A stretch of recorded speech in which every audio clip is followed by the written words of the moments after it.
Bismillah. Assalamualaikum warahmatullahi wabarakatuh. Waalaikumsalam warahmatullahi wabarakatuh. Alhamdulillah alladzi bi ni'matihi tatimmus shalihat. Wa ashhadu an la ilaha illallah wahdahu la syarika lah wa ashhadu anna Muhammadan abduhu wa rasuluh. Ya ayyuhalladzina amanu taqullaha haqqa tuqatih wa la tamutunna illa wa antum muslimun. Amma ba'du, fa inna asdaqal hadisi kitabullah wa khairal hadi hadi Muhammadin sallallahu alaihi wasallam wa syarral umuri muhdatsatuha wa kulla muhdatsatin bid'ah wa kulla bid'atin dhalalah wa kulla dhalalatin finnar. Ikhwan wa akhawati fillah, bapak-bapak, ibu-ibu, kaum muslimin dan muslimah, jamaah majelis taklim yang semoga dimuliakan oleh Allah subhanahu wa ta'ala. Kepada sahibul bait, keluarga Aba Raqib, semoga Allah ta'ala melimpahkan karunia rahmat dan barakah pada keluarga beliau, usaha dan kediaman beliau. Amin. Puji dan syukur tidak henti-hentinya selalu kita panjatkan kepada Allah tabaraka wa ta'ala atas segala karunia nikmat yang telah Allah berikan kepada kita. Salah satu dari sekian banyak kenikmatan-kenikmatan yang Allah limpahkan kepada kita dan kita rasakan pada malam hari ini adalah Allah subhanahu wa ta'ala kembali mempertemukan kita tetap dalam rangka talabul ilmi, menuntut ilmu. Semoga niat Bapak Ibu, langkah kaki perjalanan kita menuju majelis ini semuanya tercatat di sisi Allah sebagai pemberat timbangan amal kebajikan kita kelak di yaumil qiyamah. Amin. Bapak Ibu kaum muslimin dan muslimah rahimani wa rahimakumullah, tidak memperpanjang muqaddimah karena memang waktunya sudah malam, karena waktu sholat isya-nya juga malam, maka kita akan masuk materi kita. Seperti biasa, kajian kita di kediaman Aba Raqib, materinya membahas kitab yang ditulis oleh Syekh Abdul Malik Mujahid hafizahullah ta'ala. Kitab yang berjudul Mi'ata Hadisin Mukhtaratin Lirrasuli Sallallahu Alaihi Wasallam, yang sudah diterjemahkan ke dalam bahasa Indonesia. 200 petuah emas dari Rasulullah Sallallahu Alaihi Wasallam. Jadi kitab itu berisi tentang hadis-hadis Nabi yang sahih. Terakhir pertemuan kita Bapak Ibu di bulan Desember, karena di bulan Januari saya uzur, maka terakhir menurut catatan saya kita sudah menuntaskan hadis nomor 2, hadis yang berbicara tentang pentingnya menjaga hati. Allah subhanahu wa ta'ala tidak melihat rupa wajah kita dan harta kita, tetapi yang akan menjadi objek pandangan Allah kelak di hari kiamat adalah hati dan amalannya. Itu sudah tuntas. Malam hari ini kita akan masuk hadis nomor 3, Bapak Ibu. Ternyata kalau saya lihat kitabnya, nomor 3 dan nomor 4 memiliki pembahasan yang sama. Sehingga malam hari ini sekaligus saya akan menyampaikan 2 hadis. Hadis nomor 3 dan hadis nomor 4. Dua-duanya sama-sama berbicara tentang taubat. Jadi kalau hadis nomor 3 diberi judul oleh penulisnya berulang-ulang taubat, mengulang-ulang taubat. Itu nomor 3. Sedangkan kalau yang nomor 4 judulnya adalah pintu taubat masih terbuka. Jadi sama-sama berbicara tentang taubat intinya. Makanya malam hari ini sekaligus saja nomor 3 dan nomor 4 hadisnya akan kami bacakan. Setelah itu kita mencoba untuk mengupas pelajaran apa yang bisa kita ambil dari 2 hadis tersebut. Kita bacakan Bapak Ibu sekalian. Hadis yang nomor 3 adalah hadis yang diriwayatkan oleh Imam Muslim dalam Sahih Muslim. Nomornya, nomor itu betul. Kalau cetakan terjemahannya itu Sahih Muslim nomor 2323. Nomornya mudah diingat. 2323 itu nomor cetakan terjemahan. Tapi kalau nomor aslinya beda Bapak Ibu. Nomor aslinya 2702. Kita dengarkan. Ayo baca dari sahabat Abdullah bin Umar radhiyallahu anhuma. Silakan Abu Hurairah baca. Dari Ibnu Umar radhiyallahu anhuma, katanya Rasulullah sallallahu alaihi wasallam bersabda. Jadi hadis ini bersumber dari sahabat Abdullah bin Umar yang disingkat dengan Ibnu Umar radhiyallahu anhuma. Beliau berkata, Rasulullah sallallahu alaihi wasallam bersabda, saya bacakan, siap terjemahannya.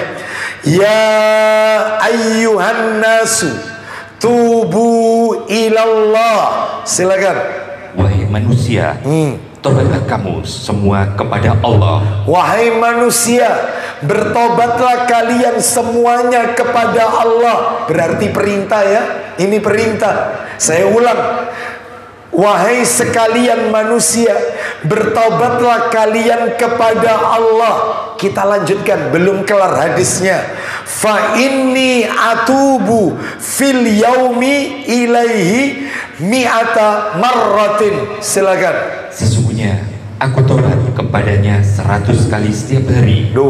Sesungguhnya aku bertobat kepada Allah dalam sehari sebanyak 100 kali. Jadi Nabi bertaubat kepada Allah setiap hari 100 kali. Ini Nabi. Nanti kita akan jelaskan pelajaran apa yang terkandung di dalamnya. Jadi kita diperintahkan oleh Nabi untuk bertobat kepada Allah. Karena Nabi sendiri bertobat kepada Allah dalam sehari berapa kali tadi? 100 kali. Baik. Ini hadis nomor 3. Sekarang saya akan bacakan hadis nomor 4. Isinya mirip tentang taubat, cuman redaksinya beda. Intinya sama, tentang taubat. Disebutkan dalam riwayat Ibnu Majah, dalam kitab Sunan Ibnu Majah jilid 3. Nah, jilid 3. Nanti di situ semua kitabnya. Nomornya Ibnu Majah nomor 3449. 3449. Itu nomor cetakan terjemahan Bapak Ibu. Kalau nomor asli beda. Kalau Ibnu Majah nomor aslinya 4253. Ini yang kita baca terjemahan 3449. Sama dari Abdullah bin Umar, sahabatnya sama. Silakan Abu Hurairah baca. Dari Abdullah ibnu Umar radhiyallahu anhuma, dari Nabi sallallahu alaihi wasallam, beliau bersabda. Kita dengarkan ya sabdanya. Innallaha azza wa jal la yaqbalu taubatal abdi ma lam yugharghir. Silakan.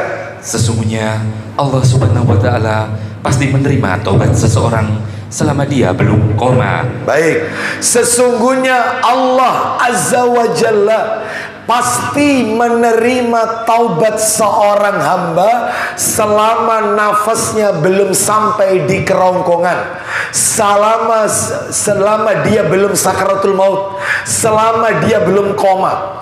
Nah itu ya, maka taubat masih terbuka. Tapi kalau sudah nafas mendesak di kerongkongan alias sakaratul maut, maka Allah tutup pintu taubat, Bapak Ibu. Nah, berarti intinya hadis nomor 3 dan nomor 4 sama-sama berbicara tentang taubat. Sekarang kita akan menjelaskan apa pelajaran yang bisa kita ambil dari hadis ini. Tapi sebelumnya Bapak Ibu, maaf ini seperti biasanya kan, kita awali dengan biografi singkat nama sahabat yang meriwayatkan hadis tersebut. Jadi kalau 2 bulan yang lalu Desember itu kan kita yaitu membahas yaitu tentang biografi sahabat Abu Hurairah. Lalu yang bulan November kita membahas biografinya Umar bin Khattab tentang innamal a'malu binniyat, setiap amal itu bergantung niat, itu dari Umar. Lah sekarang biografi putranya Umar bin Khattab, yaitu Abdullah bin Umar bin Al-Khattab radhiyallahu anhuma. Siapa beliau ini? Abdullah bin Umar. Jadi kita awali ini dulu Bapak Ibu sekalian, biografinya dulu ya. Setelah itu kita akan jelaskan pelajaran apa yang bisa kita ambil dari 2 hadis tadi. Baik, sekarang saya akan sampaikan singkat aja biografi ringkas.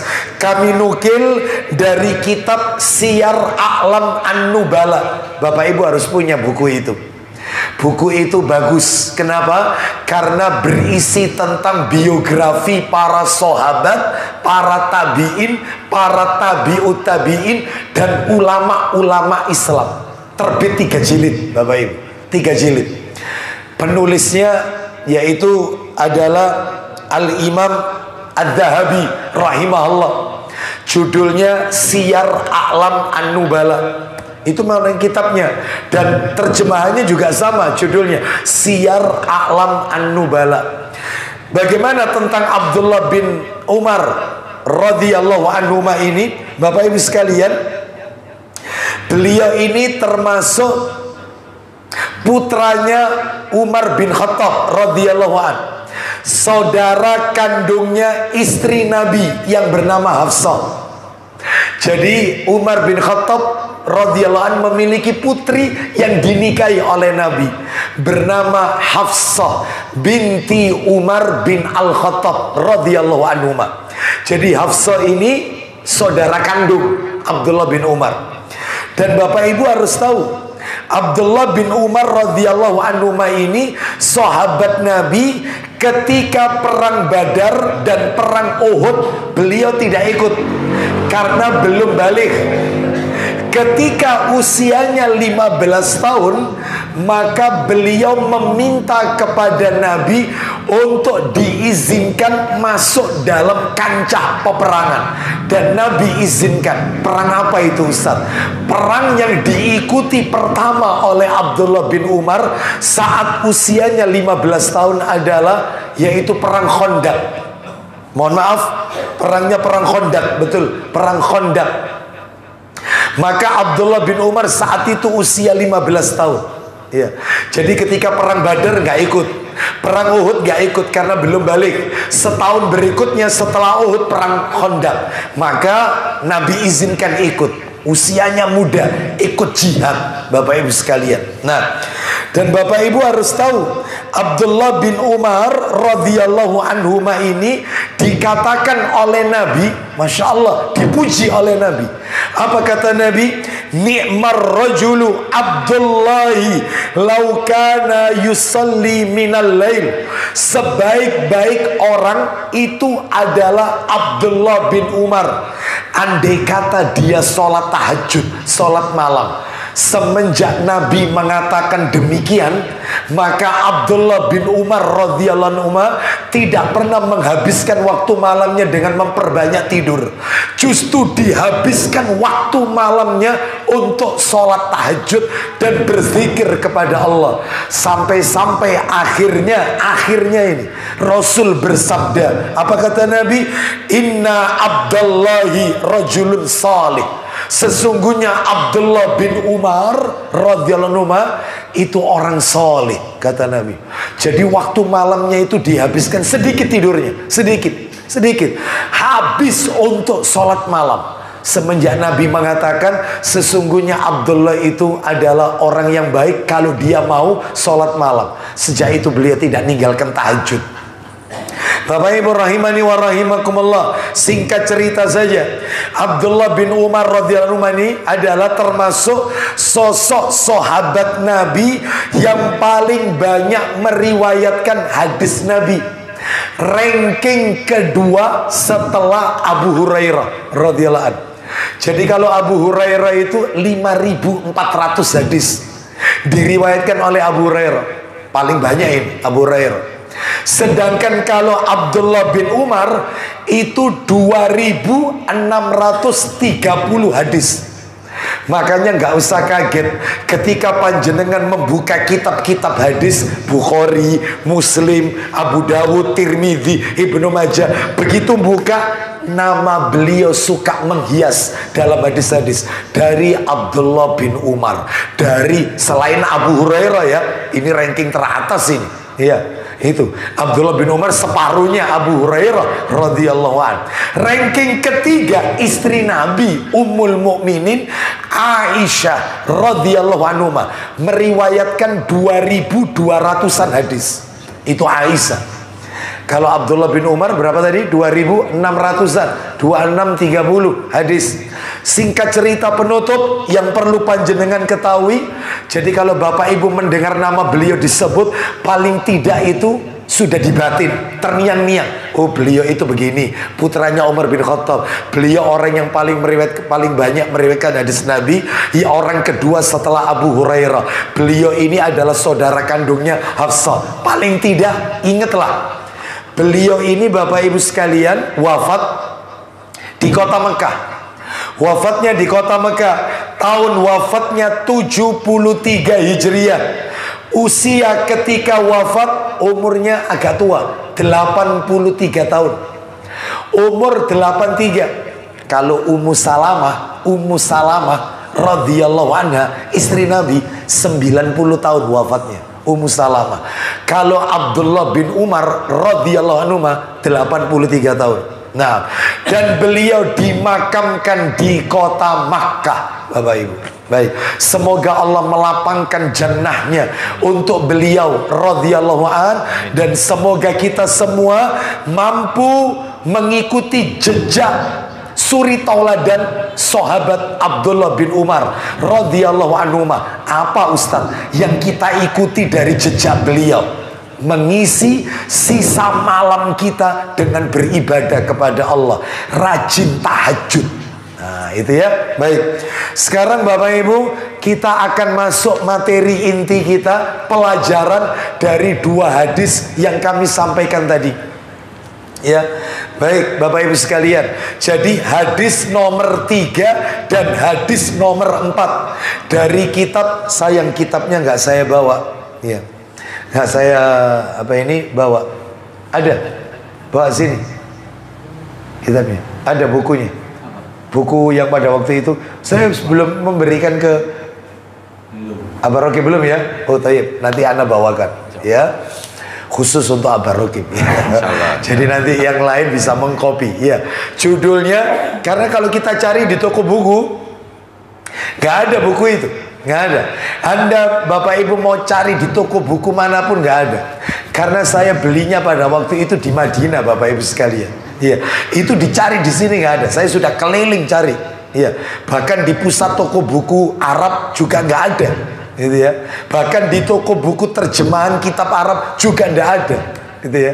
Jadi judulnya adalah kitab aslinya Mi'ata Hadisin Mukhtaratin Lirrasuli Sallallahu Alaihi Wasallam. Judulnya 200 petua emas dari Rasulullah Sallallahu Alaihi Wasallam. Hadis nomor 3 dan nomor 4 bercerita tentang taubat. Masih ingat yang nomor 3 tadi apa? Singkat aja, Nabi memerintahkan kita apa? Untuk bertobat kepada Allah. Karena Nabi sendiri setiap hari bertobat berapa kali tadi? 100 kali. Hadis yang kedua, apa tadi kata Nabi? Allah Azza wa Jalla pasti menerima taubat seorang hamba selama ruhnya belum sampai di mana tadi? Di kerongkongannya. Nah, pelajaran apa yang bisa kita ambil? 6 pelajaran. 6 pelajaran. Nanti yang nomor 5 ini yang agak banyak. Yang nomor 5 ini yang panjang. 6 pelajaran yang bisa kita ambil dari 2 hadis tadi. Apa itu? 1. Pelajaran yang pertama ini. Pelajaran yang pertama. Rasulullah sallallahu alaihi wasallam adalah orang yang paling mulia dan paling banyak bertaubat kepada Allah Azza wa Jalla. Rasulullah sallallahu alaihi wasallam adalah orang yang paling mulia dan paling banyak bertaubat kepada Allah Azza wa Jalla. Padahal, nah ini masih koma kan? Ini ya. Padahal beliau adalah Nabi yang telah diampuni dosanya yang telah lalu maupun yang akan datang. Jadi saya ulangi, beliau ini termasuk seorang Nabi yang dosanya yang telah lalu maupun yang akan datang diampuni oleh Allah Azza wa Jalla.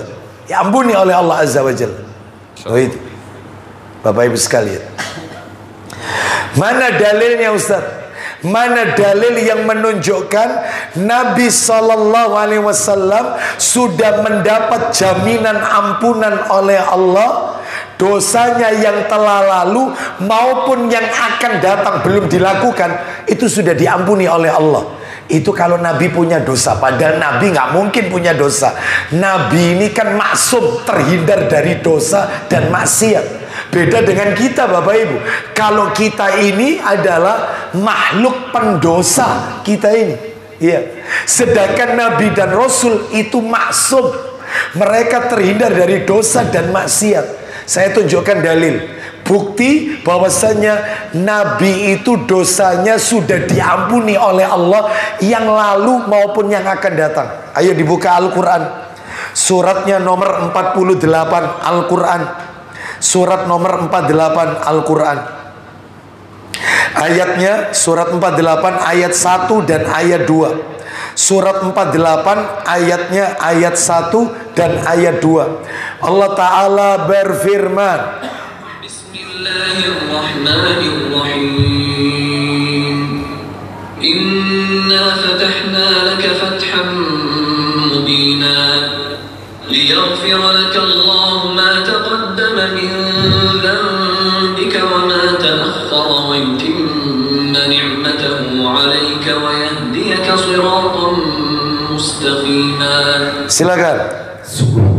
Kami telah memberikan kepadamu kemenangan yang nyata. Lanjut poinnya. Agar Allah memberikan ampunan kepadamu Muhammad atas dosamu yang lalu. Allah akan berikan ampunan kepadamu Muhammad atas dosamu yang telah lalu. Lanjut.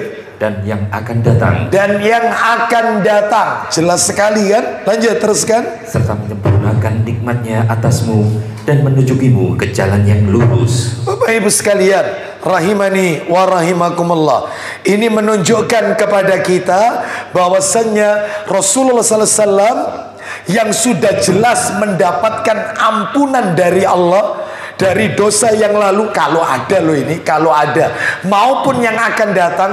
Tapi beliau tetap dalam sehari tobat berapa kali tadi? 100 kali. Bapak Ibu mohon maaf, panjenengan tak kasih bocoran tambahan ilmu. Ada amalan itu Pak Bu, ada amalan itu yang kalau Bapak Ibu lakukan, maka dosa Bapak Ibu yang lalu maupun yang akan datang dihapus oleh Allah Azza wa Jalla. Lu amalan apa itu? Amalannya Bapak Ibu sekalian, amalannya ini ya, amalannya disebutkan, yaitu di dalam sebuah hadis Nabi Sallallahu Alaihi Wasallam. Nah, amalannya yaitu mengerjakan saum, mengerjakan puasa Arafah, mengerjakan saum Arafah, puasa di tanggal 9 Zulhijjah. Itu menghapus dosa yang lalu maupun yang akan datang, tahun yang lalu maupun yang setahun ke depan. Jadi dosa 2 tahun itu dihapus oleh Allah Azza wa Jalla, yang lalu, setahun yang lalu, dan setahun ke depan. Wih, ini ya, saum Arafah. Mana dalilnya? Dalil disebutkan di dalam kitab Sahih Targhib wa Tarhib. Nggak ada di sini ya, nggak ada. Saya bacakan aja nomornya Bapak Ibu sekalian. Nomornya 1013, Sahih Targhib wa Tarhib nomor 1013, dari Abu Sa'id Al-Khudri radhiyallahu an. Dia berkata, Rasulullah sallallahu alaihi wasallam bersabda, "Man shoma yauma Arafah ghafara lahu sanatan amamah wa sanatan khalfahu." Barang siapa yang berpuasa pada hari Arafah, maka dia diampuni tahun depan dan tahun kebelakangnya. Masya Allah. Beda kalau puasa Asyura. Asyura ini 9 dan 10 Muharram, itu yang diampuni dosanya tahun yang lalu. Sedangkan kalau Arafah tahun depannya.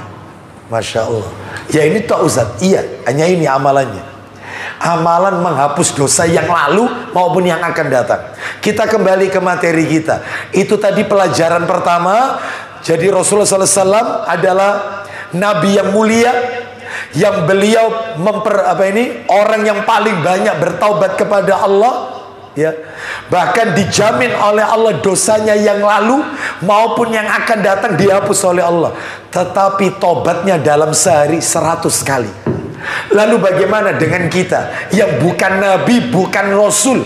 Kita ini termasuk makhluk pendosa, ya. Kita ini termasuk makhluk pendosa. Nah, seperti itu. Banyak loh dosa mata. Lu bayangkan, banyak nggak dosa mata? Banyak. Apalagi dosa lisan. Banyak nggak dosa lisan? Banyak. Ya, seperti itu. Ya.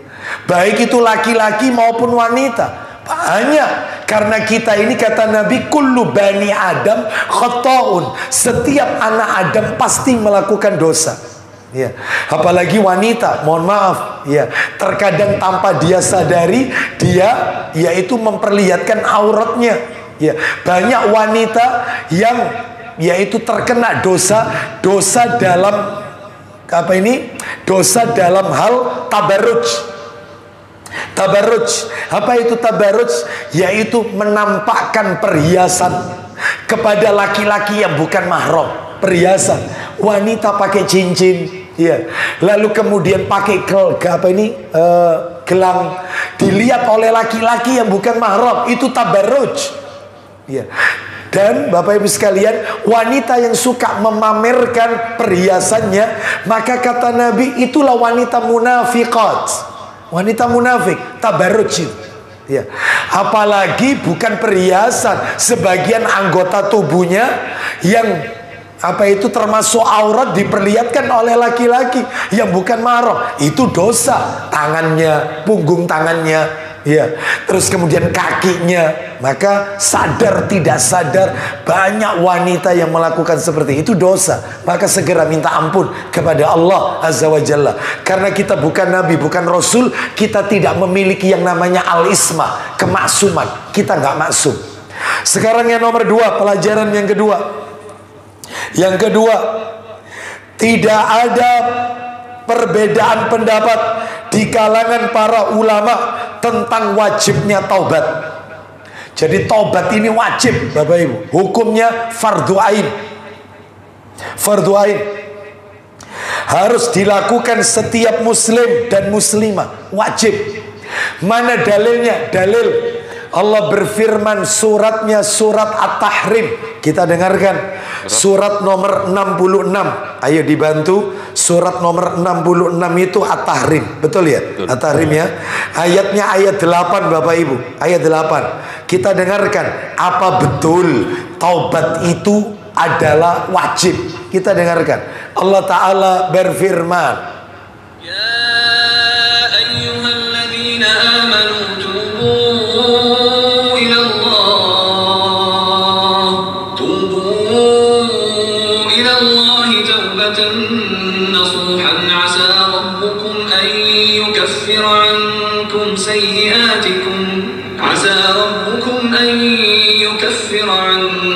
sayyiatikum wa yudkhilakum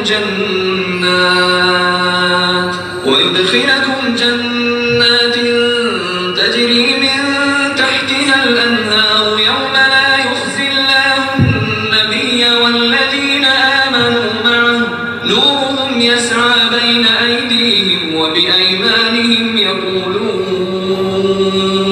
yaquluna rabbana atmim lana nurana waghfir lana innaka ala kulli shay'in qadir. kita dengarkan baik-baik terjemahannya. Silakan. Wahai orang-orang yang beriman. Stop. Saya jelaskan dikit. Bapak Ibu mohon maaf. Ketika Bapak Ibu membaca ayat-ayat Quran yang diawali dengan ya ayyuhalladzina amanu, tolong dipastikan ayat itu turun di Madinah. Jadi Bapak Ibu kalau kepingin tahu ayat yang Madaniyah turun di kota Madinah dan ayat Makkiyah, ayat yang turun di kota Mekah, cirinya setiap ayat yang diawali ya ayyuhalladzina amanu itu pasti turun di kota Madinah. Pasti. Itu cirinya itu. Ayat-ayat Madinah itu diawali ya ayyuhalladzina amanu. Dan Bapak Ibu juga harus tahu ayat-ayat Al-Quran yang diawali ya ayyuhalladzina amanu itu jumlah totalnya dalam Al-Quran sebanyak 88 kali Bapak Ibu. Dan Bapak Ibu juga harus tahu surat yang paling banyak diawali ya ayyuhalladzina amanu surat Al-Maidah. Jadi bukan Al-Baqarah. Al-Maidah. Al-Baqarah itu ranking kedua. Al-Maidah itu paling banyak ya ayyuhalladzina amanu. Ya ayyuhalladzina amanu. Seperti itu.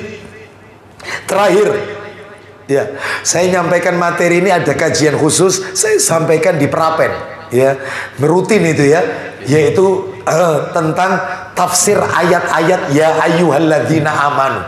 Jadi khusus ayat-ayat yang diawali ya ayyuhalladzina amanu. Bapak Ibu perhatikan ya, setiap ayat yang diawali ya ayyuhalladzina amanu mengandung dua kemungkinan. Anda ingat-ingat Bapak Ibu begitu membaca lembaran demi lembaran Al-Quran, ayat demi ayat, surat demi surat, setiap ya ayyuhalladzina amanu, lihat belakangnya mengandung dua kemungkinan. Kemungkinan pertama kalau tidak perintah, kemungkinan kedua larangan. Larangan. Contoh ayat puasa Ya ayyuhalladzina amanu. Lihat belakangnya. Kutiba alaikumusiyam. Diwajibkan atas kalian berpuasa. Lo perintah. Ada lagi yang larangan. Contoh Al-Anfal. Ya ayyuhalladzina amanu la takhunullaha war rasul wa takhunu amanatikum wa antum ta'lamun. Al-Anfal ayat 27. Wahai orang-orang yang beriman, janganlah kalian mengkhianati Allah dan Rasul Muhammad. Lu larangan termasuk yang akan dibaca Abu Hurairah. Lihat kalimat belakangnya. Ulang lagi Abu Hurairah. Wahai orang-orang yang beriman. Lihat belakangnya. Lihat apa itu? Bertobatlah kepada Allah. Perintah. Jadi setiap setelah ya ayyuhalladzina amanu, kalau tidak perintah larangan, kalau tidak larangan perintah. Itu begitu cirinya. Nah, mulai sekarang kalau baca Al-Quran lebih khusyuk lagi. Jadi begitu baca pasti tahu begitu ya setelah ini pasti kalau tidak perintah larangan. Baik, dan ini turun di Madinah. Termasuk ini turun di Madinah. Ulang lagi Abu Hurairah, silakan. Wahai orang-orang yang beriman. Apa perintahnya? Bertobatlah kepada Allah dengan tobat yang semurni-murninya. Nah, perintah kan? Setiap perintah itu mengandung unsur wajib, Bapak Ibu. Sehingga taubat itu wajib, fardu ain. Ini ayatnya. Kalau hadisnya yang tadi di awal kajian kita, sabdanya Nabi, ya ayyuhan nas tubu ilallah, bertobatlah kalian kepada Allah. Perintah. Hukum asal perintah itu wajib. Nah, itu ya. Baik, terus lanjut Abu Hurairah. Lanjutkan ayatnya, silakan. Bertobatlah kepada Allah dengan tobat yang semurni-murninya. Lanjut. Mudah-mudahan Tuhan kamu akan menghapus kesalahan-kesalahanmu dan memasukkan kamu ke dalam surga-surga yang mengalir di bawahnya sungai-sungai. Mudah-mudahan yang dimaksud kata kamu dalam ayat Al-Quran ini kita yang hadir di majelis taklim ini. Amin. Ya, mudah-mudahan Allah ampuni dosa-dosa kita dan kelak di yaumil akhir Allah masukkan kita ke dalam jannahnya yang kekal nan abadi. Amin. Kita lanjutkan. Sekarang ada apa itu kisah menarik di situ. Silakan, silakan Abu Hurairah. Silakan. Ayo baca. Yang lanjutannya. Lanjutkan aja. Pada hari ketika Allah tidak mengecewakan Nabi dan orang-orang yang beriman bersama dengannya. Sedang cahaya mereka memancar di hadapan dan di sebelah kanan mereka. Nah, terus kemudian sambil mereka berkata, stop. Perhatikan baik-baik. Bapak Ibu sekalian, setiap kita ini membutuhkan cahaya, Bapak Ibu. Setiap kita ini butuh bekal cahaya untuk memasuki surganya Allah Azza wa Jalla. Seseorang yang tidak memiliki bekal cahaya, jangan harap bisa melintasi yang namanya sirat, jembatan yang melintang di atas neraka, yang lebih halus daripada rambut, lebih tajam daripada mata pedang. Orang kalau nggak punya cahaya, nggak mungkin bisa melewati sirat, nggak mungkin. Makanya kita butuh bekal cahaya. Bapak Ibu nggak usah kaget, Nabi mengajarkan kita amalan-amalan yang bisa memberikan cahaya kepada kita. Apa itu? Di antaranya baca surat Al-Kahfi. Al-Kahfi, kapan itu tiap Bapak Ibu? Jumat, ya, hari Jumat atau malam Jumat, atau kapanpun hari-harinya. Baik. Yang kedua, amalannya tidak mencabut uban rambut putih. Jangan mencabuti uban, karena uban itu kata Nabi Sallallahu Alaihi Wasallam akan memberikan cahaya nanti di hari kiamat. Jangan mencabuti uban. Di antaranya lagi amalan yang lain yang bisa mendatangkan cahaya, yaitu berwudu. Ya, tidak pernah lepas dengan air wudu. Nah itu ya. Termasuk di sini ada doa. Doa minta cahaya. Ayo coba. Rabbana atmim lana nurana waghfir lana. Apa doanya? Silakan Abu Hurairah. Wahai Tuhan kami, sempurnakanlah untuk kami cahaya kami. Wahai Rabb kami, sempurnakan cahaya kami. Lanjut. Dan ampunilah kami. Terus. Sungguh Engkau Maha Kuasa atas segala sesuatu. Baik, Bapak Ibu sekalian, termasuk ada doa supaya Allah memberikan kita cahaya. Doa akan pergi ke masjid. Gimana itu? Doa ketika akan ke masjid. Allahumma ja'al fi qalbi nuran wa fi basari nuran, wa fi sam'i nuran, wa an yamini nuran, wa an yasari nuran, wa fawqi nuran, wa tahti nuran, wa amami nuran, wa khalfi nuran, wa azim li nuran. Ya Allah, jadikan cahaya dalam hatiku, berikan cahaya dalam hatiku, berikan cahaya pada penglihatanku, pendengaranku, kanan kiriku, atas bawahku, depan belakangku, dan besarkan cahaya itu untukku ya Allah. Orang itu butuh cahaya. Ya, baik. Jadi kembali ke materi kita, bahwasanya hukum taubat wajib, fardu ain. Itu materi pelajaran nomor 2.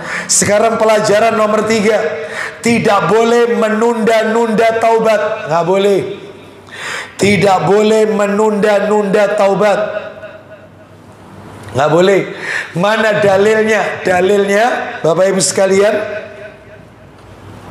ya, dalilnya adalah hadis riwayat Ahmad dalam kitab silsilah hadis sahih. Ini kitabnya nggak ada, saya bacakan aja. Saya bacakan. Silsilah hadis sahih disahihkan oleh Syekh Albani rahimahullah.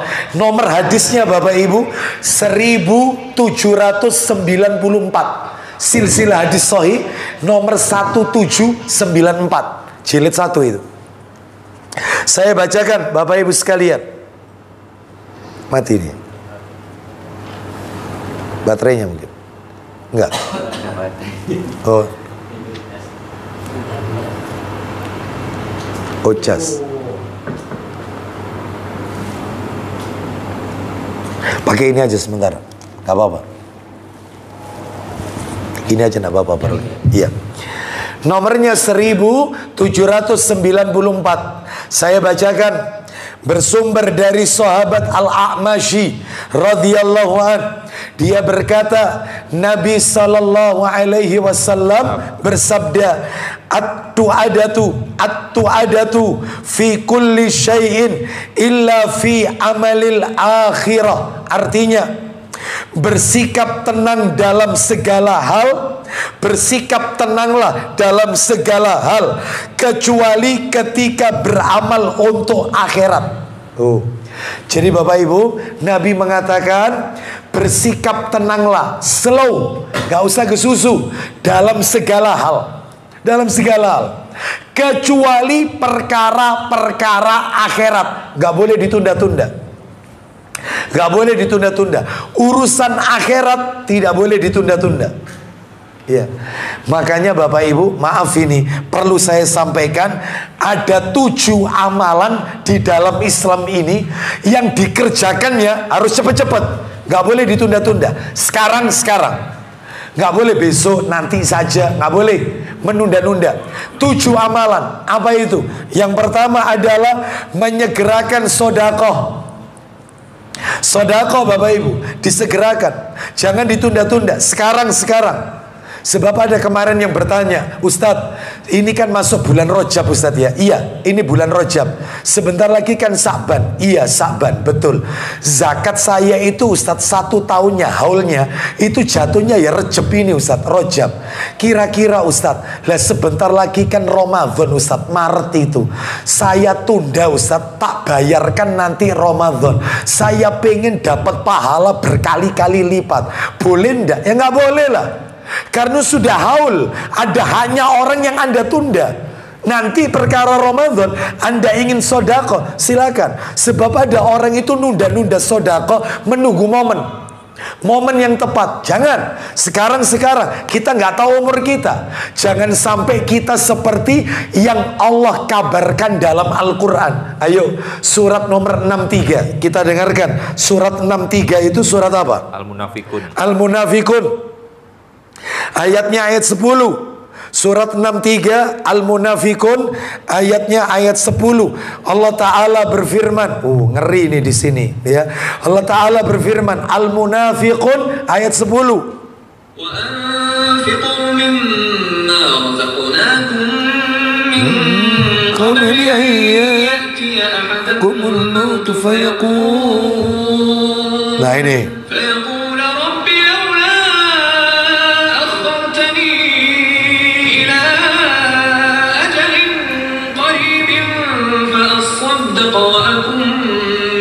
الصالحين. Silakan. Dan infakkanlah sebagian dari apa yang telah kami berikan kepadamu. Lanjut. Sebelum kematian datang kepada salah seorang di antara kamu. Lalu dia berkata menyesali. Nah ya kan, ketika sakaratul maut, ajal sudah berada di tenggorokannya, lalu dia menyesali. Apa kata dia? Silakan. Wahai Rabb kami, sekiranya engkau berkenan menunda kematian kami sedikit waktu lagi. Dia minta kematiannya ditunda. Dia minta waktu sedikit saja. Tujuannya untuk apa? Lanjut. Maka aku dapat bersedekah dan aku akan termasuk orang-orang yang soleh. Aku akan bersodako. Terlambat. Dia terlambat. Menyesal itu selalu ada di akhir. Makanya saya ada judul kajian khusus, kalau nggak salah di YouTube sudah ada, angan-angan mereka yang telah tiada. Itu judul kajiannya, angan-angan mereka yang telah tiada. Jadi mereka yang terkungkung di alam kubur, mereka yang mendekam di alam barzah, mereka yang sekarang berada di alam transit, alam penantian, menunggu kiamat. Mereka itu pengen hidup ke alam dunia untuk melakukan amal soleh. Terlambat.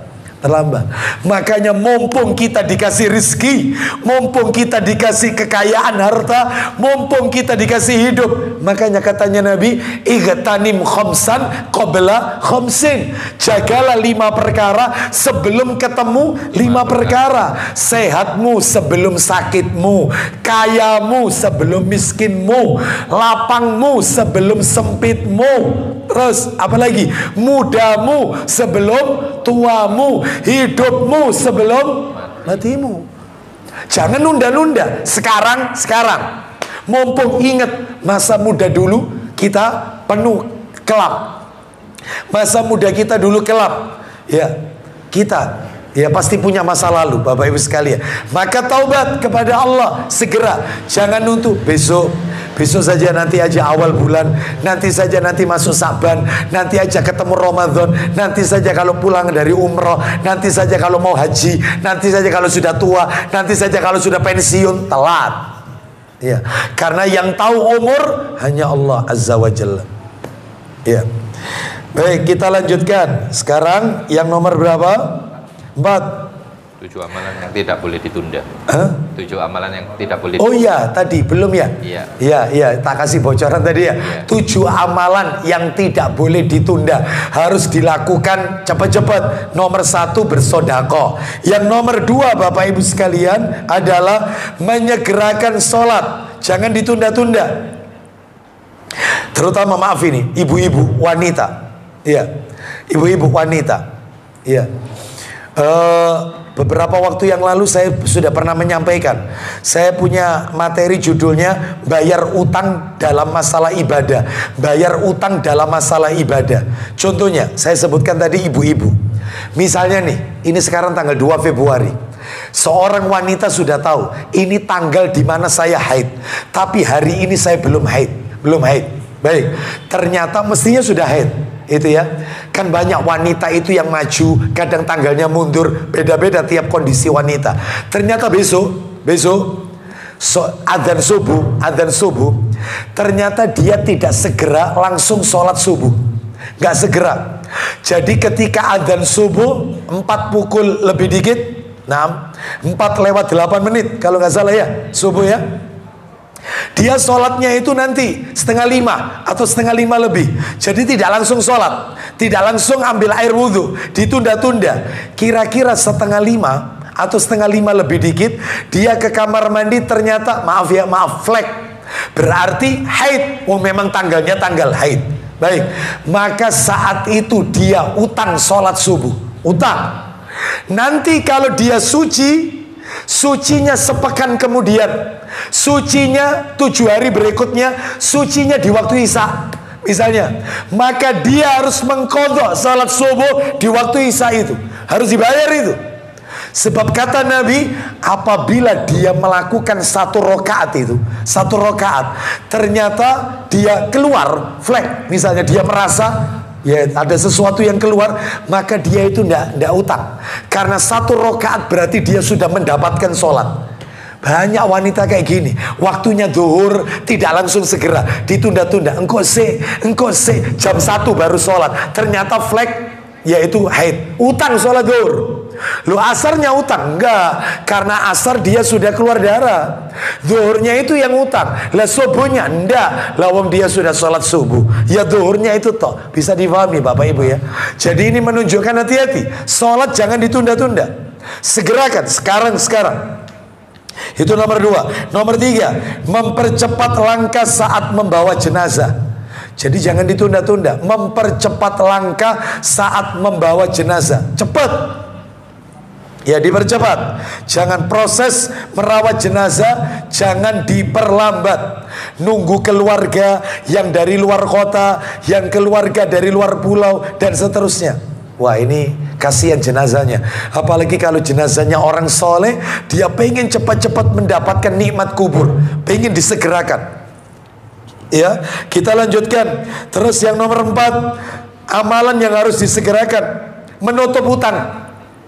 Segerakan. Karena apa? Ruhnya mukmin kata Nabi terkatung-katung, gak bisa masuk surga karena utang. Bahkan kata Nabi dalam riwayat Muslim, meskipun dia mati syahid tetap gak bisa masuk surga karena utang. Segera tutup hutang. Ya, hutang itu menjadi penghalang. Ya, apalagi sekarang banyak bermudah-mudahan orang itu utang. Ya, sudah rajin taklim tapi nggak ngerti muamalah, akidahnya bagus, muamalahnya cacat. Ada nggak yang kayak gini? Ikhwan yang hutang tapi nggak bayar, muamalahnya cacat, modalnya modal afwan ya, lu kayak tunggali. Modalnya afwan. Ya. Dulu ketika utang enak. Makanya betul, Nabi itu kalau sholat setelah innaka hamidum majid, Nabi yang memperbanyak doa, Allahumma inni a'udzubika minal ma'sami wal maghrab. Ya Allah, aku berlindung kepadamu dari dosa dan dari utang. Lalu Aisyah radhiyallahu anha bertanya, kenapa engkau ketika sholat sering membaca doa berlindung dari utang? Karena orang utang itu suka dusta.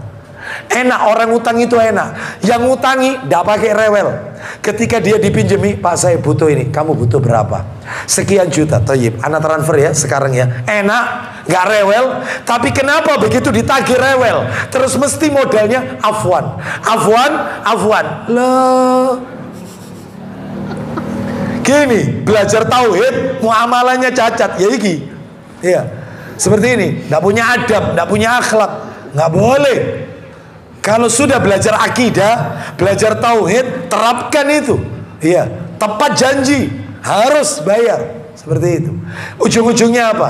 Lupa aku utang sampean 1 juta, Pak. Sampean itu loh, harta sampean buka lemari isi nih. Loh, niat ngemplang ini berarti. Bilang, kamu niat minta, jangan niat utang.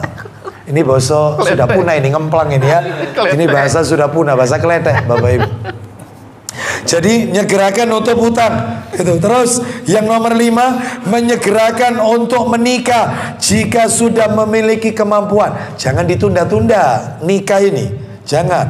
Ya, sebab kalau ditunda-tunda itu fitnahnya besar. Mana dalilnya? Tirmidzi, minta tolong Pak Dion. Nah, antum Dion Pak Dion kan? Nah, sama sama namanya. Ya. Tirmidzi ini kuning, warna kuning. Jilid 1. Ya. Nomornya belakang 1085. 1085. Tirmidzi 1085. Ayo. Masalah nikah jangan ditunda-tunda. Ayo 1085. Silakan. Nama orang terakhir, perawi terakhir. Dari mana itu? Dari Abu Hatim Al-Muzani. Betul. Silakan. Al-Muzani. Dari Abu Hatim Al-Muzani radhiyallahu anhu, dia berkata, silakan. Rasulullah sallallahu alaihi wasallam bersabda, isi sabdanya, apabila datang kepadamu orang yang agama dan budi pekertinya baik, maka nikahkanlah dia. Maka apabila datang kepadamu orang yang agamanya dan akhlak budi pekertinya baik, nikahkan anak wanita kalian. Lanjut, teruskan. Nikahkanlah dia dengan anak-anak perempuan kalian. Terus, jika kalian tidak melaksanakannya, kalau kalian tidak laksanakan, maka akan terjadi fitnah. Akan terjadi fitnah. Apa katanya sahabat? akan terjadi fitnah dan kerusakan bukan di muka bumi. Terus mereka para sahabat bertanya, apa kata para sahabat? Wahai Rasulullah SAW, lanjut. Meskipun mereka tidak kaya, meskipun yang melamar itu orang miskin, orang tidak kaya, Nabi ngulang lagi, kalau yang datang itu agama akhlaknya baik. Lanjut jawabannya Nabi. Rasulullah SAW bersabda, isinya, apabila datang kepada kamu melamar orang yang baik agama dan budi pekertinya, maka nikahkanlah dia. Terus Nabi SAW mengatakannya sampai 3 kali. Karena sahabat tanya sampai 3 kali, meskipun tidak kaya, tetap jawaban Nabi, nikahkan. Kalau tidak, muncul fitnah besar. Apa fitnahnya? Salah satu bentuk fitnahnya, salah satu aja akan kehilangan kesempatan laki-laki pelamar berikutnya yang akhlak dan budi pekertinya sebaik, yaitu pelamar yang pertama. Kehilangan kesempatan. Nikahkan. Ya, mestinya orang tua itu kalau datang ikhwan, Masya Allah, ibadahnya Masya Allah, iya, sama orang tua unggah-ungguh, akhlaknya luar biasa. Ya, ternyata pekerjaannya Senin Kamis. Mestinya pihak perempuan berkata, mestinya ini calon mertua yang benar ini. Mestinya kamu tidak usah ribut masalah pekerjaan. Saya yang akan mencarikan kamu kerja. Cuman satu tok yang tak minta sama kamu. Oh, saya minta sama kamu 2. Anak saya ini, anak perempuan saya, tidak pernah saya sakiti. Tak pukul, tidak pernah. Mulai kecil, tak pukul, tidak pernah. Tapi jangan kau sakiti dia. Ini satu. Yang kedua, saya tidak minta apa-apa sama kamu. Urusan kerja, aku sing delekno. Yang penting kau bawa anakku dan cucuku nanti sampai ke surga Allah Azza wa Jalla. Sanggup tidak kamu jalankan? Itu dok. Ada mertua yang kayak gini kira-kira? Ada? Allah. Ya, mestinya begitu. Urusan kerja tak carikan. Ya, yang penting bawa anak saya sampai ke jannah. Itu, ya. Baik, kita lanjutkan. Sekarang yang nomor berapa? Sekarang enggak, yang dicarikan sendenan nih Bapak Ibu ya. Sendenan itu ya ada 2, ada yang triplek, ada yang beton kan gitu ya. Ya, kita lanjut. Sekarang amalan nomor berapa? Nomor 6 yang harus disegerakan ya. Segerakan. Menyegerakan taubat. Ya ini bahasan kita. Taubat itu disegerakan. Wajib hukumnya. Jangan ditunda-tunda. Segerakan. Dalilnya mana? Dalilnya tadi. Ayo dibaca ulang yang Ibnu Majah tadi, nomor 3449 tadi, Ibnu Majah 3449, Abdullah bin Umar. Ayo 3449 3449 Ibnu Majah. Dari Abdullah bin Umar radhiyallahu anhu, ya, dari Nabi SAW beliau bersabda, Innallaha azza wa jal la yakbalu taubatal abdi malam yugharghir. Silakan. Sesungguhnya Allah azza wa jalla pasti menerima taubat seseorang selama dia belum koma. Nah, selama dia belum koma, nafasnya terengah-engah, sebelum nafasnya ada di tenggorokan. Nah, itu ya. Maka tobat masih terbuka. Segera. Yang terakhir, yang ketujuh, amalannya menyegerakan berbuka. Jangan ditunda-tunda. Ada orang itu adzan maghrib tetap tidak berbuka. Kita tanya, lupa kenapa kok tidak segera dibatalkan puasanya? Insya Allah sampai terawih nanti saya masih kuat Ustaz. Ini bukan kuat-kuatan ini. Ini syariatnya adalah berbuka saat matahari Saya tanya sama Bapak Ibu, panjenengan kalau berbuka puasa itu menunggu adzan maghrib atau matahari terbenam? Jujur selama ini adzan maghrib atau matahari terbenam? Puasa itu kaitannya sama matahari atau adzan? Kalau sholat kaitannya adzan atau matahari? Sholat, adzan kan? Masuk baru kita sholat. Kalau puasa, matahari terbenam baru berbuka. Selama ini kita nunggu apa? Ya wis, iya. Apa tidak boleh? Boleh, nggak apa-apa. Karena kita tidak mengetahui, yaitu terbenamnya matahari. Kita tidak berada di ketinggian puncak gunung atau berada di pesisir pantai, sehingga bisa mengetahui sunrise dan sunset. Sunset. Ya, baik. Kita lanjutkan. Jadi nomor 7 menyegerakan berbuka. Sekarang yang nomor 4 ya. Pelajaran nomor 4. Pelajaran nomor 4. Manusia tidak pernah terlepas dari yang namanya khilaf. Manusia tidak pernah terlepas dari yang namanya khilaf dan dosa, kecil maupun besar, kecil maupun besar, kecil maupun besar. Namanya manusia. Baik, mana dalilnya? Ayo dibuka. Ibnu Majah nomornya 3447, mundur 3447 Ibnu Majah. Manusia tidak akan pernah terlepas dari yang namanya khilaf, dosa kecil maupun besar. Silakan. Dari Anas radhiyallahu anhu, dia berkata. Dari Anas radhiyallahu anhu. Dari Anas radhiyallahu an, dia berkata, Rasulullah sallallahu alaihi wasallam bersabda, kullu bani Adam khata'un wa khairul khata'ina at-tawwabun. Silakan. Setiap anak Adam mempunyai kesalahan. Duh, itu jelas. Ulang lagi. Setiap anak Adam mempunyai kesalahan. Orang yang terbaik itu bukan orang yang tidak pernah melakukan kesalahan, tetapi manusia yang terbaik itu, lanjut. Dan sebaik-baiknya orang-orang yang berbuat kesalahan adalah yang bertaubat. Jadi tidak ada manusia yang lepas dari kesalahan. Orang yang terbaik bukan orang yang tidak pernah berbuat salah, tetapi orang yang terbaik adalah mereka yang ketika melakukan kesalahan ia sesali dan dia bertaubat minta ampun kepada Allah. Itulah manusia terbaik. Jadi segera taubat kepada Allah Azza wa Jalla. Sekarang yang nomor 5. Lah ini yang tadi saya singgung agak panjang. Nomor 5 ini.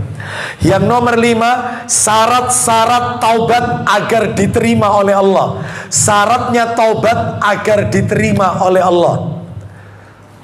Gimana Ustaz syaratnya taubat kita supaya diterima oleh Allah? Syaratnya ada 10 Bapak Ibu. 10 syarat supaya doa taubat kita diterima. Diingat-ingat ya, 10 syarat. Kalau nanti catatannya tertinggal, ya saya share nanti materi ini dalam bentuk PDF ke Abah Rokib sama ke Abu Hurairah atau mungkin jamaah yang lainnya. Saya akan share nanti ya. 10 syarat. Mudah-mudahan waktunya sudah jam 9 ini ya. Syarat pertama. Syarat pertama adalah mentauhidkan Allah. Harus mentauhidkan Allah. Tanpa tauhid maka tidak akan diampuni oleh Allah. Berarti Ustadz tidak boleh melakukan syirik. Ya, imannya tidak tercoreng dengan syirik. Tinggalkan segala bentuk syirik dan macam-macamnya syirik. Khurafat, tatayur, tahayul, ya, tiwala, semuanya tinggalkan. Ya, praktek-praktek perdukunan, ruqyah-ruqyah yang tidak syar'i tinggalkan. Betul-betul mentauhidkan Allah, maka tobat kita akan diterima. Selama itu masih kita lakukan, masih percaya ada hari baik, masih percaya kejatuhan cicak pertanda sial, masih percaya rumah menghadap ke pertigaan, rumah sial, yang kayak begini, selamanya tobat nggak akan diterima. Harus bersih dari syirik, murni. Itu nomor 1 itu, syarat utama itu, tauhid. Makanya penting belajar akidah, belajar tauhid. Ya, lu bedanya akidah sama tauhid itu apa Ustaz? Beda Bapak Ibu, beda. Jadi kalau tauhid itu hanya berbicara tentang hak-haknya Allah, rububiyah, uluhiyah, asma wa sifat. Ya ini tauhid. Tauhid itu cuma bahas ini toh. Tauhid rububiyah, tauhid uluhiyah, tauhid asma wa sifat. Rububiyah meyakini Allah itu pencipta pemberi rizki.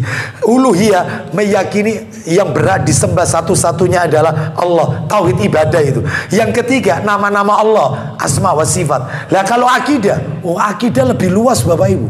Akidah lebih luas. Jadi akidah itu bicara rukun iman. Iman kepada Allah, iman malaikatnya, kitab-kitabnya, rasulnya, ya, hari kiamat, takdir, itu akidah. Bahkan panjenengan kalau bahas kitab akidah, masalah surga, neraka, itu akidah. Bahkan masalah bid'ah sama sunnah, sunnah dan bid'ah, itu akidah. Lihat bukunya guru kita Ustadzuna Yazid bin Abdul Qadir Jawas, hafizahullah ta'ala. Judul bukunya Syarah Akidah Ahlus Sunnah wal Jamaah. Lihat isinya, daftar isinya tentang sirat, tentang telaga Al-Kausar, tentang malaikat, tentang bidadari. Semua itu akidah itu. Jadi akidah lebih luas daripada tauhid. Tauhid itu ya cuman bahas 3 ini. Haknya Allah. Baik, makanya harus belajar supaya taubat kita diterima. Amin. Oleh Allah. Mana dalilnya? Syaratnya taubat harus tauhid. Dalilnya, ayo dibuka Quran surat nomor 4 An-Nisa. An-Nisanya dibuka. An-Nisanya dibuka ayatnya 18. An-Nisa ayat 18. An-Nisa 18. Jelas sekali ayat ini. Allah Ta'ala berfirman, An-Nisa 18. وليست التوبة للذين يعملون السيئات حتى إذا حضر أحدهم الموت قال إني تبت الآن ولا الذين يموتون وهم كفار أولئك أعتدنا لهم عذابا أليما. Naam. Kita lanjutkan. Ya, terjemahnya. Dan tobat itu tidaklah diterima Allah. Ulang lagi, dan tobat itu. Dan tobat itu tidaklah diterima Allah Dari mereka yang melakukan kejahatan hingga apabila datang ajal kepada seseorang di antara mereka. barulah mereka berkata. Barulah mereka mengatakan. Jadi mereka pelaku dosa maksiat itu ketika ajal baru dia berkata. Apa katanya? Silakan. Saya benar-benar bertobat sekarang. Oh, terlambat. Lanjut bantahannya. Dan tidak pula diterima tobat dari orang-orang yang meninggal. Nah ini berarti di dalam ayat ini Allah menjelaskan kepada kita ada 2 model orang yang tobatnya tidak diterima. 2 model manusia tobatnya tidak diterima. Model pertama, insafnya ketika ajal. Nafas sudah di kerongkongan, saya tobat telat, nggak diterima. Model kedua, lanjut, ulang lagi dikit mundur, dan tidak pula diterima taubat dari orang-orang yang meninggal. Sedang mereka di dalam kekafiran. Oh, kafir, nggak mentauhidkan Allah. Itu lawannya kafir itu ya mentauhidkan, lawannya tauhid ya kafir. Ini ya. Maka Bapak Ibu sekalian, orang-orang yang tidak mentauhidkan Allah alias mereka dalam kekafiran, Allah tidak menerima tobat mereka. Terus bagi orang-orang itu, lanjutannya, bagi orang-orang itu telah kami sediakan azab yang pedih. Bapak Ibu tahu bagi orang-orang itu siapa? Ya 2 tadi. Yang pertama pelaku maksiat, tobatnya ketika ajal nazak. Yang kedua matinya mati kafir, nggak diterima oleh Allah tobatnya. Berarti syarat tobat harus mentauhidkan Allah. Supaya jelas, tak tambahi satu lagi dalil. Tirmidzi jilid 3 ada di situ kalau nggak salah. Tirmidzi jilid 3. Jilid 3. Oh enggak di sana ya. Tirmidzi jilid 3. Masyaallah. Tirmidzi nomor 3540. Ayo 3540. 3540. 3540. Ayo, Tirmidzi 3540. Jelas sekali di situ. Ya, dibaca. Dari mana itu? Dari Anas bin Malik radhiyallahu an. Silakan. Dari Anas bin Malik radhiyallahu anhu. Dari Anas bin Malik radhiyallahu anhu menceritakan kepada kami dan dia berkata, ya, aku mendengar Rasulullah sallallahu alaihi wasallam bersabda. Ya benar adab. Berarti terus Rasulullah bersabda, terus Allah tabaraka wa taala berfirman. Berarti hadis qudsi ini. Jadi kalau ada kata-kata Rasulullah bersabda, Allah berfirman, hadis qudsi. Apa? Kita dengarkan firman Allah dalam hadis qudsi ini. Ya benar Adam, innaka ma da'autani wa rajautani ghafartu laka ala ma kana fika wala ubali. Silakan. Wahai anak-anak Adam, silakan. Sepanjang engkau berdoa dan berharap kepadaku, selama engkau minta kepadaku, berharap kepadaku, tidak kepada yang lain, maka aku akan mengampuni dosa-dosamu yang telah ada pada dirimu. Terus, dan aku tidak akan peduli. Aku akan ampuni dosamu, aku tidak peduli. Maksudnya tidak peduli sebanyak apapun dosamu, aku nggak peduli. Syaratnya satu tapi, nomor 1, kau berdoanya minta ke aku. bukan ke dukun, bukan kepada orang yang telah mati, bukan kepada ulama-ulama, bukan kepada para habaib yang telah wafat, orang-orang soleh yang telah wafat, bukan kepada wali-wali yang telah wafat, bukan, tapi kepadaku. Niscaya aku ampuni dosamu dan aku nggak peduli sebanyak apapun. Syarat kedua, ya benar Adam, lau balagat dhunubuka ananas sama summa astaghfartani ghafartu laka wala ubali. Silakan. Wahai anak-anak Adam, ya, seandainya dosa-dosamu mencapai tingginya awan di langit. Stop. Itu sebenarnya terjemahannya perlu dikoreksi. Bukan dosa-dosamu setinggi awan di langit, bukan. Itu yang benar, dosa-dosamu memenuhi langit.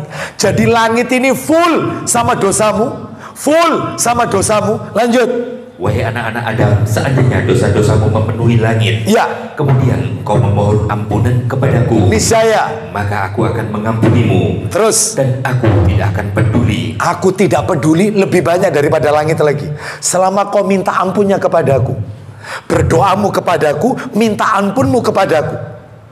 Terus yang ketiga, lah ini tauhid. Yang nomor 3, ya benar Adam, innaka law ataitani biqurabil ard khataya summa lakitani la tusyriku bi syai'an la ataituka bi qurabiha maghfiratan.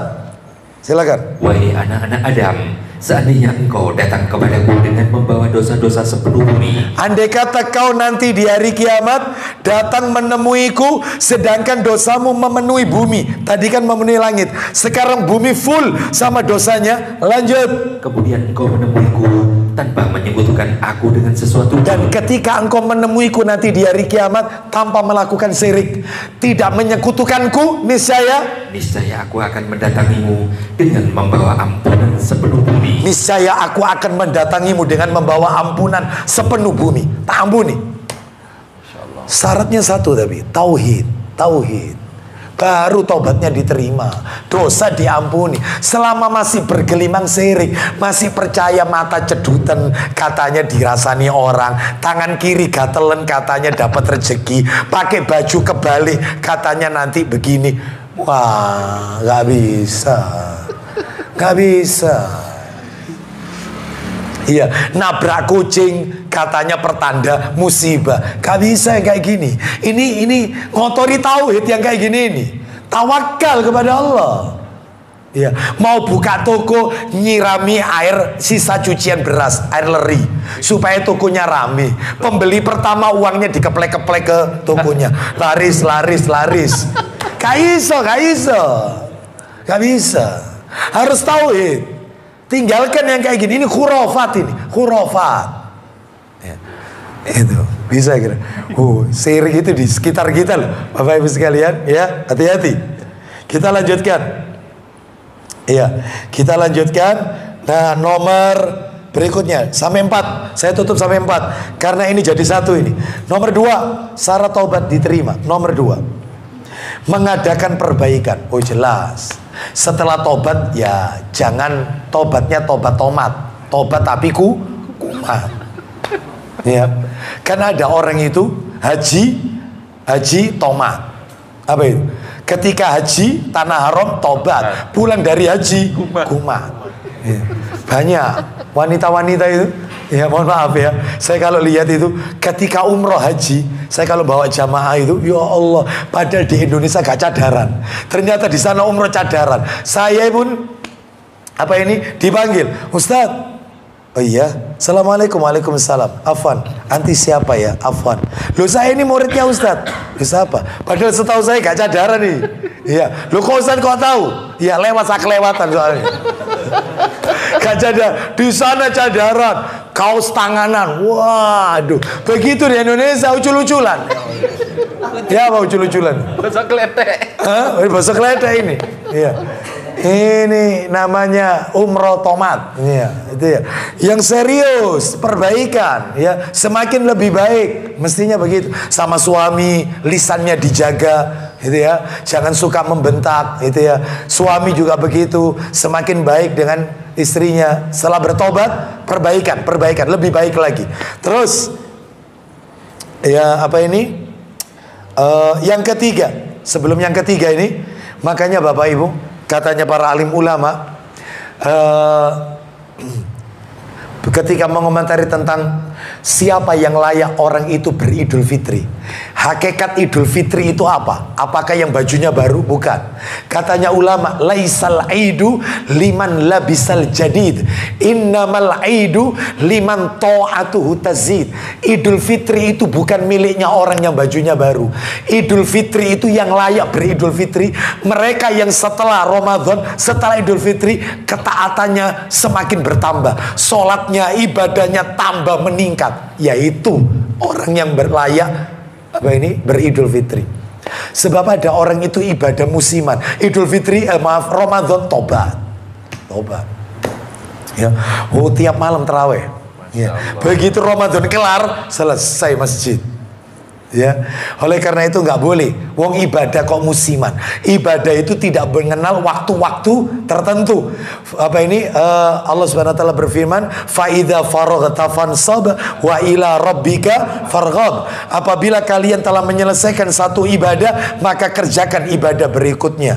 Wong kita ini diciptakan oleh Allah tujuannya untuk beribadah. Wa ma khalaqtul jinna wal insa illa liya'budun. Aku tidak ciptakan jin dan manusia kecuali untuk beribadah kepada Allah. Terus ibadah sampai kapan? Sampai mati, ajal. Apa firman Allah? Allah Ta'ala berfirman surat Al-Hijr, yaitu wa'bud rabbaka hatta ya'tiyakal yakin, ayat terakhir surat 15 ayat 99. Wa'bud rabbaka hatta ya'tiyakal yakin. Sembahlah Allah, beribadalah sampai datang ajal, yaitu kematian. Ibadah ini sampai mati. Terus yang ketiga, kembali kepada agama Allah. Kembali kepada agama Allah. Yang nomor 4, syarat terakhir harus ikhlas. Harus ikhlas karena Allah. Tidak boleh ada tendensi lain, tujuan duniawi. Tidak boleh diniatkan karena ria, ingin dapat apresiasi, pujian orang. Maka kalau 3 tadi itu, 3 itu maksudnya nomor 2, nomor 3, nomor 4. Yang nomor 2 tadi apa? Mengadakan apa tadi? Perbaikan. Yang nomor 3 apa? Kembali kepada agama Allah. Yang nomor 4, ikhlas. Maka tobatnya baru diterima. Dalil surat nomor 4, An-Nisa lagi ayat 146. An-Nisa ayat 146. An-Nisa ayat 146. Allah Ta'ala berfirman, إلا الذين تابوا وأصلحوا واعتصموا بالله وأخلصوا دينهم لله فأولئك مع المؤمنين وسوف يؤتي الله المؤمنين أجرا عظيما. Silakan An-Nisa 146. An-Nisa 146. Ya. Kecuali orang-orang yang bertobat. Stop. Pelan-pelan, itu koma itu. Kecuali orang-orang yang bertobat. Syaratnya Abu Hurairah, orang yang bertobat dalam ayat itu, lanjut, memperbaiki diri. Tuh, memperbaiki diri, itu syarat nomor 2 yang panjenengan tulis tadi. Dan berpegang teguh kepada agama Allah. Itu syarat nomor 3, kembali kepada agama Allah. Terus lanjut. Dan dengan tulus ikhlas menjalankan agama mereka karena Allah. Itu syarat yang nomor 4. Masuk di sini. Lanjut. Maka mereka itu bersama-sama orang-orang yang beriman, dan kelak Allah akan memberikan pahala yang besar kepada orang-orang yang beriman. Nah, tobatnya diterima oleh Allah. Syaratnya itu tadi. Baik Bapak Ibu, saya cukupkan sampai 4 syarat ini. Syarat yang ke-5 dan seterusnya, sama pelajaran yang tersisa tinggal 1. Pelajaran ke-6 insya Allah akan kami sampaikan pada kesempatan yang akan datang. Atau saya tuntaskan 10 ini. Lain aja. Kenapa? Sampai jam 12, so iya. Baik. Ya. Baik. Nah, ya, saya sendiri juga masih menjalani ini terapi vokal rest, ya. Tidak boleh berlama-lama menyampaikan kajian, ya. Setelah beberapa waktu yang lalu dilakukan endoskopi. Baik. Jadi kami cukupkan sampai di sini, Bapak Ibu sekalian. Mudah-mudahan menjadi tambahan ilmu yang bermanfaat. Amin. Mudah-mudahan Allah ampuni dosa-dosa kita, Allah menerima taubat kita. Kita tutup dengan kafaratul majelis. Wassallallahu ala nabiyyina wa ala alihi washabihi wasallam. Subhanakallahumma wa bihamdika asyhadu an la ilaha illa anta astaghfiruka wa atubu ilaik. Wa akhiru da'wana anil hamdulillahi rabbil alamin. Assalamualaikum warahmatullahi wabarakatuh. Waalaikumsalam warahmatullahi wabarakatuh.